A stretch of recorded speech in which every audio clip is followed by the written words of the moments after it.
To turn it over, I'm going to tap it. And you can hear that noise like this, like a drum.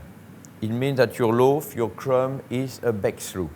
You don't want something very doughy, raw in the middle. That's what would happen if you were baking that loaf for maybe 10 minutes. Okay? Here, there is color even at the bottom.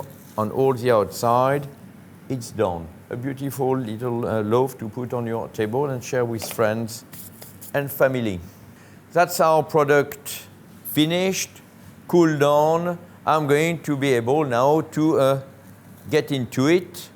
And you can observe, as it's cooling down because of that prolonged baking, you've got nice little crack here and there, a lovely crust. I'm going to cut it with my knife.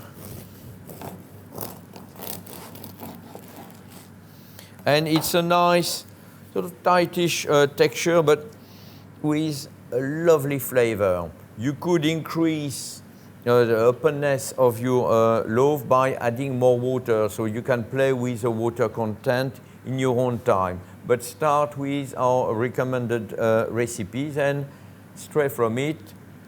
Absolutely fine by me.